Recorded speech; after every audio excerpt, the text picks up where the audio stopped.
Hello everyone, for my prevention strategy presentation, I decided to focus on positive praise.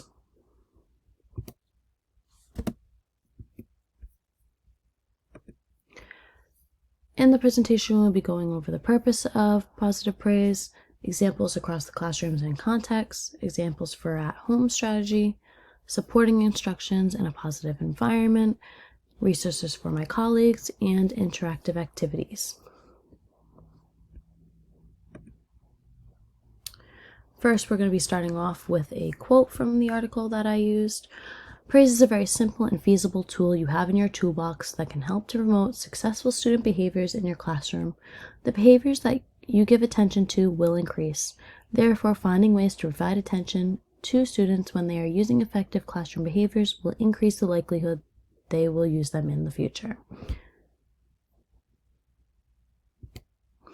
On to the next one. One way to increase your use of behavior-specific praise is to first think of behaviors that you would like to see less of in your classroom. Sounds backwards, right? In fact, giving attention to the opposite of unwanted behaviors is proactive. So there are 3 elements of effective praise. The first one being praise happens after the expected behavior has occurred. Praise must be behavior specific, and praise is authentic. Some examples in the classroom would be, Lenore is doing a great job of sitting crisscross applesauce. I know she's ready for circle time. Thank you, Shane, for raising a quiet hand instead of shouting out.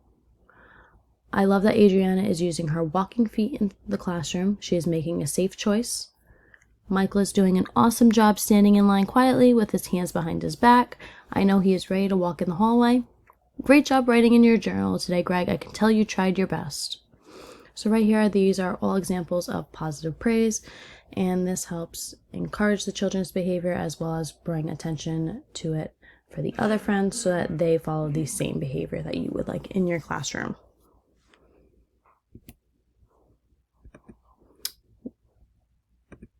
Some examples at home. I know my friends at my classroom are very big helpers.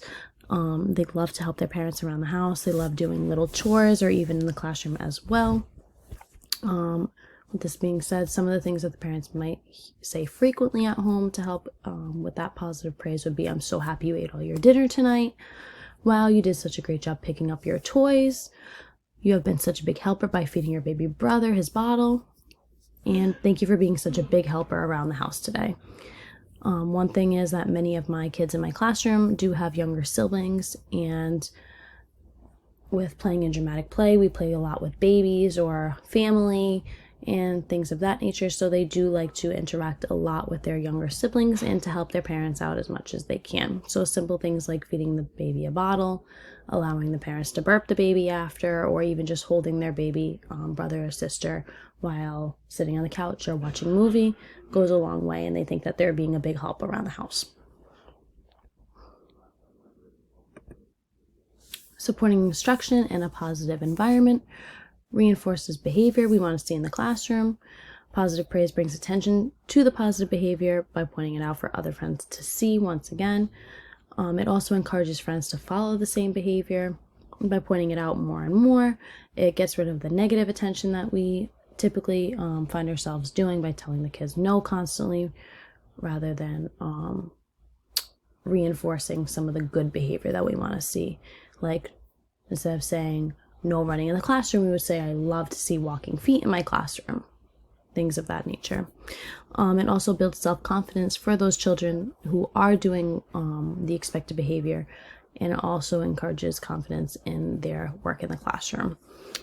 One of the examples I used would be how one of the children was sitting crisscross applesauce for circle time. They knew they were supposed to do exactly with what was expected of them, and they feel good about themselves knowing that they were doing the right thing in class and that you're proud of them as well. Another thing would be their journal work. These children are constantly learning new things. One of the things I find my children being in a pre-K classroom that they're most proud of themselves for is learning how to write on their own. So for them, that is not a big thing in their life that they're learning how to do now. They're pretty proud of themselves. They're trying their hardest. So it's good to encourage them to do great tracing if they're not there yet, or that they're doing a great job writing on their own as they are progressing and learning more and more each day. Some resources for my colleagues is the Classroom Checkup Using Behavior-Specific Praise. This article discusses the ways to properly use positive reinforcement in the classroom after the behavior has occurred. And the second one would be the Classroom Checkup Using Pre-Correction. So this article discusses how to implement expectations in the classroom before the behavior has occurred. So I think these are the most helpful just because it allows you to implement both the before and after effects of certain behaviors that we could eliminate in the classroom.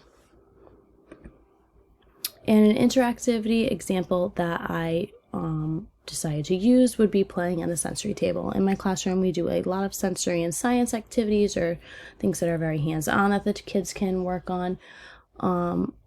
So some of the rules or expectations that I do have with my sensory is sharing the given materials, whether that be shovels, spoons, little confettis or golden coins, pots, buckets, anything like that. We need to be sharing the given materials with our friends. We keep the sensory inside the bucket. Sometimes we do sand, shaving cream. Sometimes we use spaghetti noodles or pudding sometimes. I've made some messy sensory buckets in my classroom, so just keeping that inside the bucket is a big help. Working together to build something. I love my friends working together, whether it be making a sandcastle or trying to make a pot of flowers with black beans and the pretend flowers, anything of that nature, just some positive play that is going on. And again, playing nicely with friends as well. So some of the things I will say when I am watching my children playing in the sensory table is my friends are doing such a great job keeping the sand inside of the bucket. I don't like cleaning up a mess. They definitely don't like cleaning up a mess. So just reinforcing that they should be keeping the sand and other materials inside the bucket goes a long way, and it reminds them that this is what is expected of them. Another one would be, I love that Mila and Jack are building a sandcastle together. Again, that just reinforces positive play with the children, something that we all love to see in our classrooms. We don't like to see fighting over toys or anything of that nature, or arguing that someone's not building the right way, anything like that. And the last one would be, that was very nice of you to share your shovel with Liam. Thank you, Luke.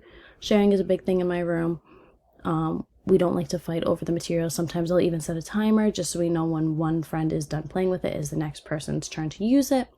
But someone who is offering to share a shovel or any other materials in a sensory bucket, I definitely do give some praise to, because that is a great thing to see as our friends getting along.